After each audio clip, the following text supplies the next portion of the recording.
Algoritma itu merupakan otaknya seorang programmer. Tapi sebelum kita masuk ke situ, Pak Jemi minta tolong dijelasin dong untuk bahasa awamnya yang paling sederhana, algoritma pemrograman itu sebenarnya apa dan kenapa ini penting banget sebagai dasar untuk mahasiswa informatika. Iya.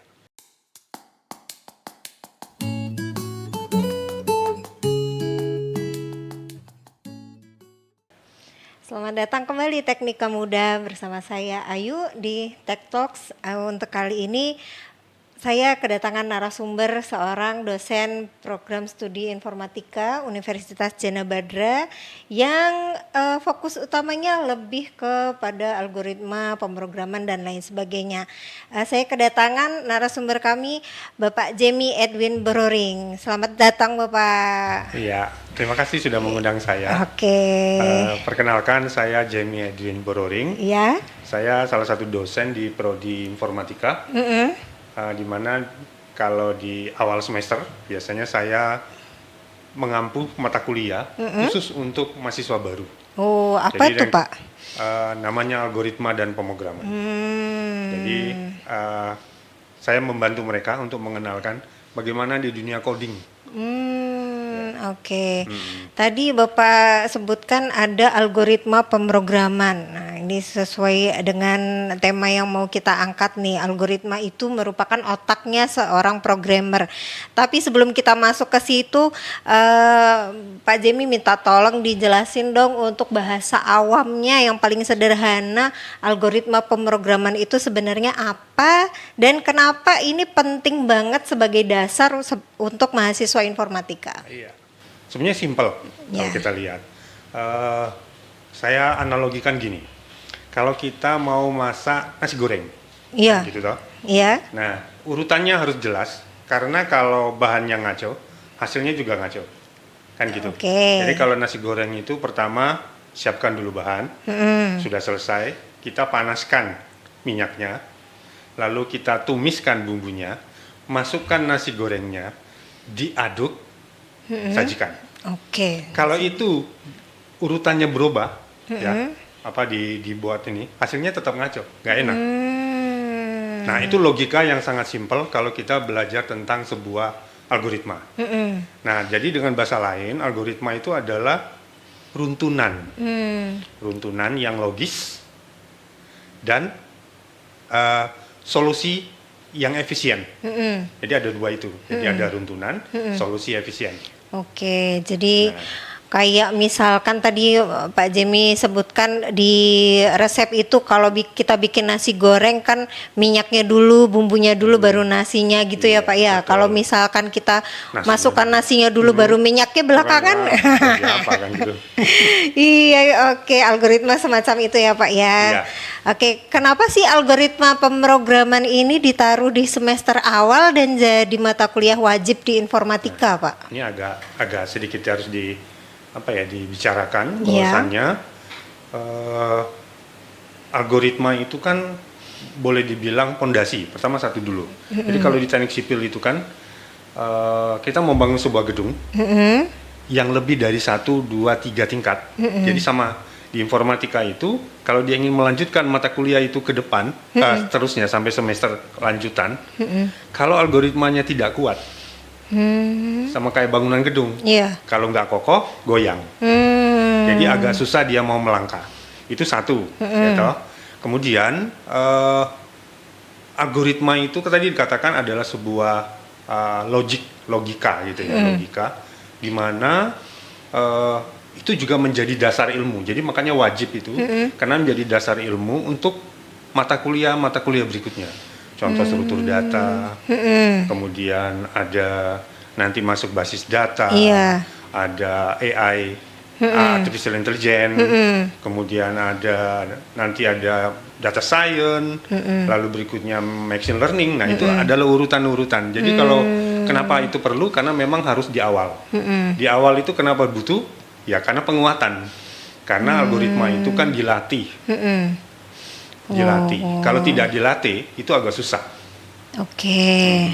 Berarti kalau saya tangkap ya Pak ya, semacam kayak kalau kita mau belajar deret matematika atau kita mau belajar apa yang sin cos tangen di matematika gitu ya, kita paling tidak harus tahu dulu plus minus kayak gitu ya Pak ya, bagaimana tambah kurang kali bagi, itu basicnya gitu ya Pak ya, algoritma pemrograman. Oke. Nah, tadi Bapak sebutkan algoritma pemrograman ini dasar sebelum ke mata kuliah lainnya yang lebih besar. Nah, kepandaian algoritma ini nanti kalau misalkan dipakai di dunia kerja itu bisa dimasukkan ke profesi apa aja, dan dari perusahaan yang mungkin lihat skill ini itu bisa dilihat dari sisi mana Pak? Oke. Tadi di awal dikatakan bahwa kegunaannya kalau kita kuliah sebagai dasar, fondasi ya. Nah, kalau di dalam dunia kerja itu biasanya instansi itu dia melihat bukan hanya mahasiswa itu bisa coding langsung dengan bahasa-bahasa pemrograman tertentu, gitu. Tapi dia akan melihat ini ada masalah, bagaimana cara dia memberikan solusi, kan gitu. Nah, solusi itu kan dilihat efisiensi. Ya toh? Dan kemudian ditanya kenapa memilih solusi itu. Nah, jadi boleh dibilang algoritma itu dia akan memberikan pemahaman yang sangat kuat bagaimana memecahkan sebuah problem solving. Nah itu. Jadi di perusahaan itu tidak hanya lihat coding, karena coding itu bisa belajar. Dunia bahasa pemrograman itu selalu berubah, sangat up to date. Ya besok hari ini mungkin Python, mungkin besok Golang, ada Rust kali, ya toh. Nah itu berubah, tapi algoritma itu tidak berubah. Boleh dikatakan dia abadi, bahwa seseorang yang mau belajar di dunia informatika harus kuat di algoritma. Jadi memang benar-benar basicnya kita mau pakai bahasa pemrograman apa saja, kalau algoritmanya nggak paham ya nggak ngerti ya Pak ya. Betul. Oke, kalau misalkan contoh aplikatifnya di sekitar kita Pak, misalkan yang kerja di balik layarnya pakai algoritma, itu ada nggak Pak? Banyak sih sebenarnya. Jadi gini, yang paling sangat ada di kita pertama adalah Google Map. Google Map itu kan adalah algoritma pencarian terdekat, kayak gitu ya, tercepat. Tercepat. Dia akan mencari dari tercepat dari titik A ke titik B. Itu udah pasti. Kemudian kita masuk ke Instagram, TikTok, kan gitu ya. Apalagi Shopee.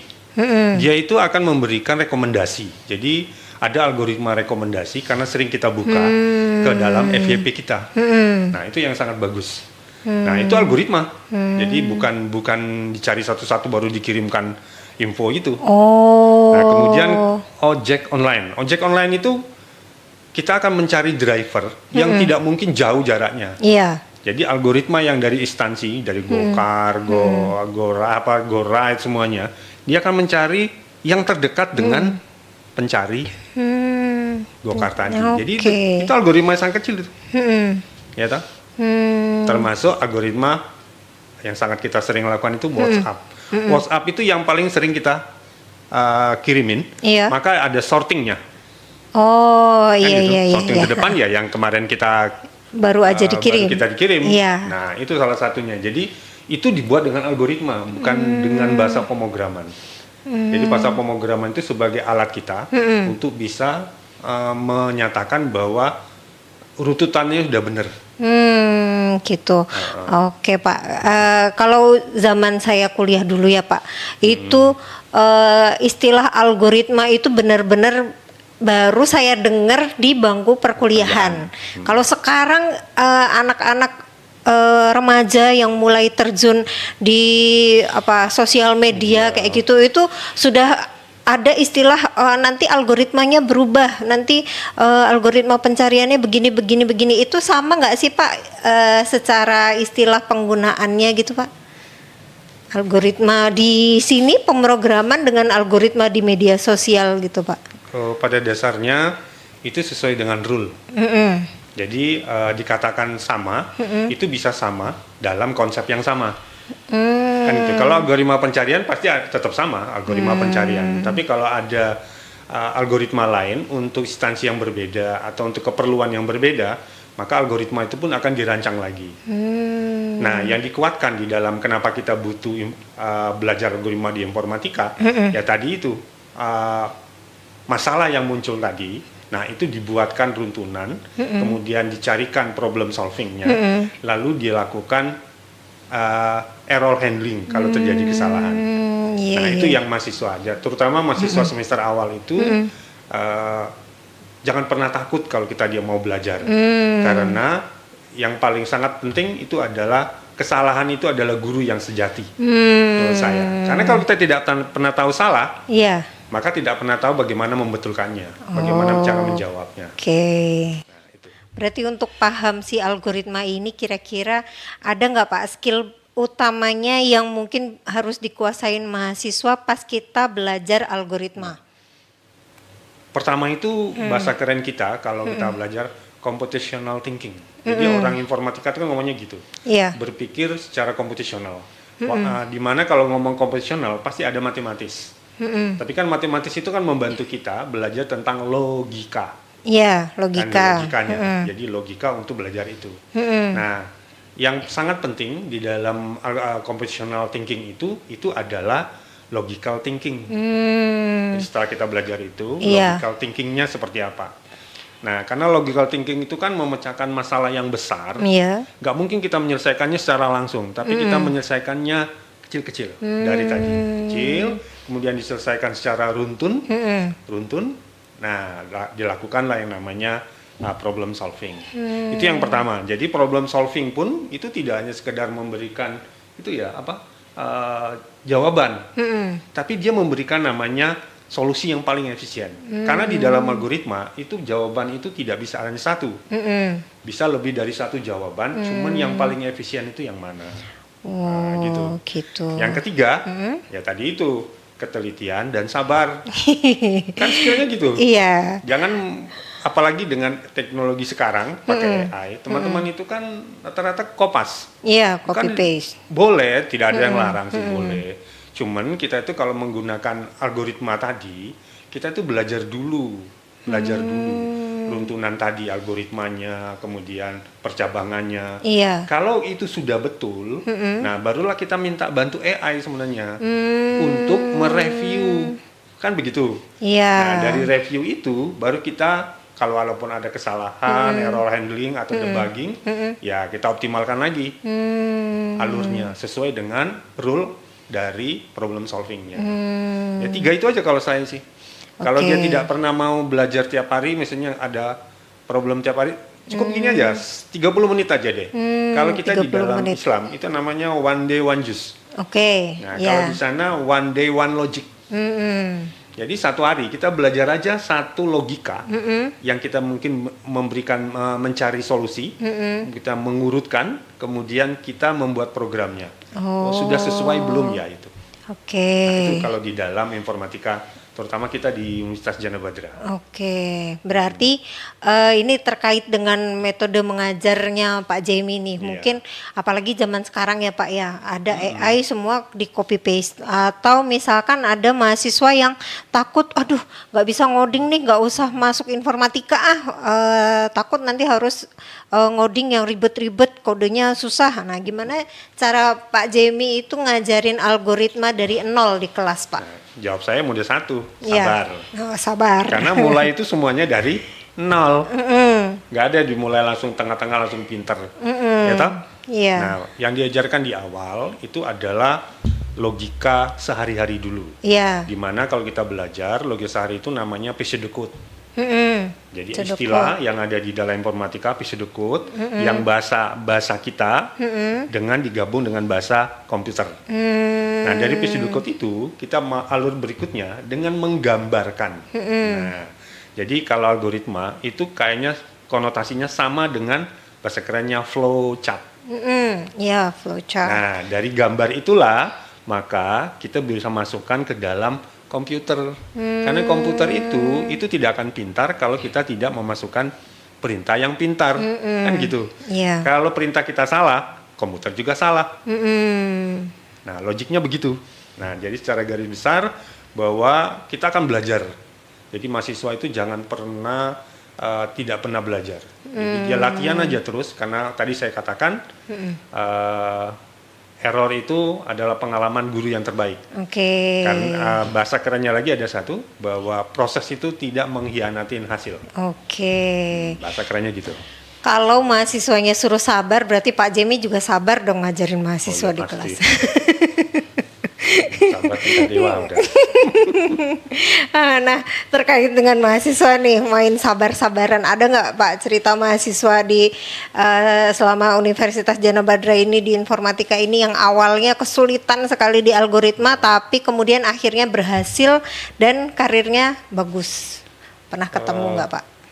Sebenarnya sih nggak lama, baru 4-5 tahun ini. Saya perhatikan itu ada satu dari namanya Rizka. Oke. Rizka. Jadi Rizka ini dia waktu masuk mungkin bukan karena dia bukan anak dari sisi matematika kali ya, matematika.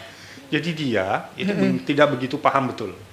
Karena mungkin dia takut momoknya adalah matematika tadi. Iya. Sama walaupun ada nanti kompetisional yang berbasis algoritma matematika. Iya. Tapi dia itu pelan-pelan belajar. Pelan-pelan dianya, lalu dia itu pertama pelan-pelan salah dia ulangin. Iya. Kemudian dia belajar kelompok.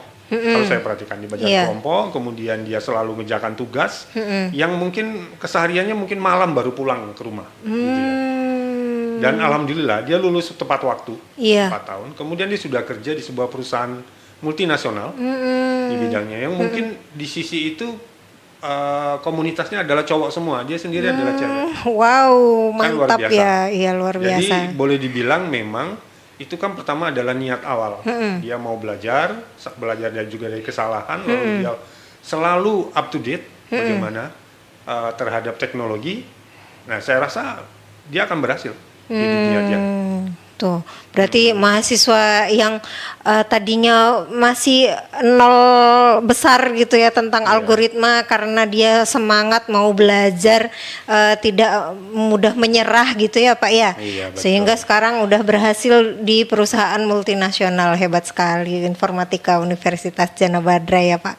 Kemudian tantangan zaman sekarang nih Pak, karena kan mahasiswa dalam belajar algoritma itu apalagi teknologinya semakin cepat, kemudian sekarang ada juga AI yang bisa bikin kode otomatis. Nah, kira-kira menurut Pak Jemi gimana cara mengatasinya dan bagaimana cara tips dan triknya menggunakan AI tapi tetap kita paham si algoritma itu?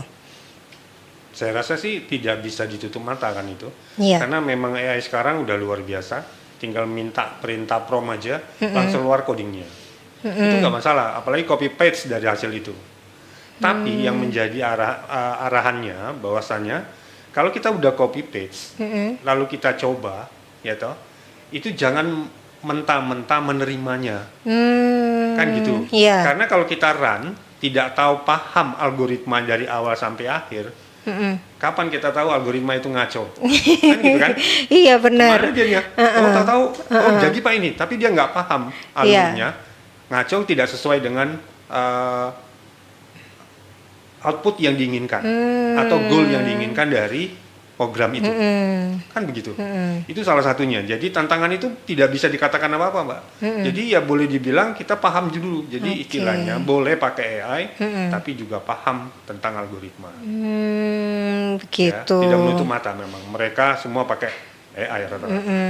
Ya paling tidak AI membantu biar kita nggak tulis if else sendiri diketik. Betul. Gitu ya Pak ya. Betul. Tinggal yang penting kita pahami dulu alur si algoritmanya itu.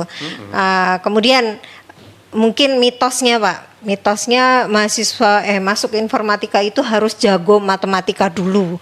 Itu menurut Pak Jemi benar nggak? Kalau kita berpikir sih banyak sih orang-orang yang memang jago matematika itu akhirnya senang masuk ke informatika dunia atau ilmu komputer. Tapi tidak harus orang yang sangat paham atau pintar matematik.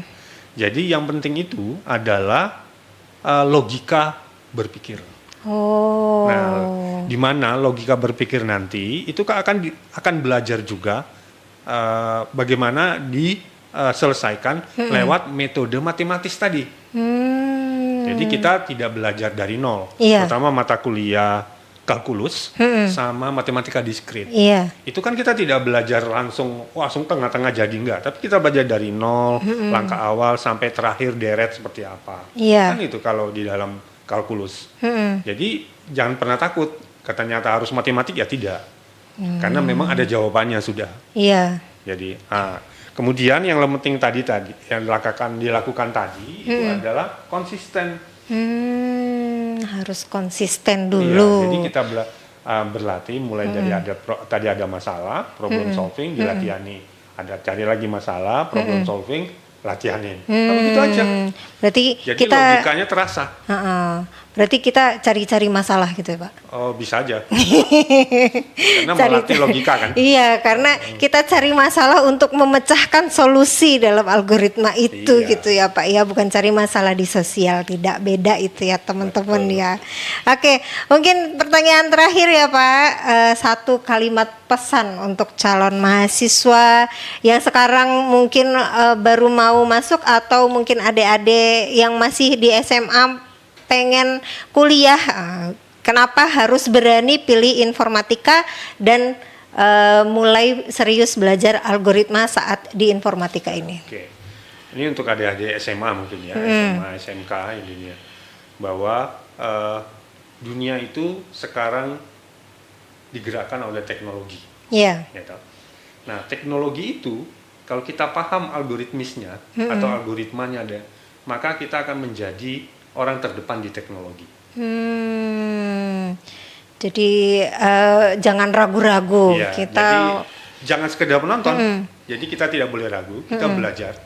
Ya, sebab kalau kita jadi penonton, maka kita akan terlepaskan. Kan kita bukan hanya tertinggal ya. Iya. Maka belajarlah di informatika. Maka seriuskanlah algoritma. Itu sebagai langkah awal Anda untuk menjadi pemegang teknologi ke depan. Oke, Pak Jimmy, terima kasih untuk kehadirannya di Tech Talks pada hari ini. Buat teman-teman, terima kasih sudah menyaksikan Tech Talks kali ini. Saya Ayu, pamit undur diri. Wassalamualaikum warahmatullahi wabarakatuh. Sama-sama, terima kasih.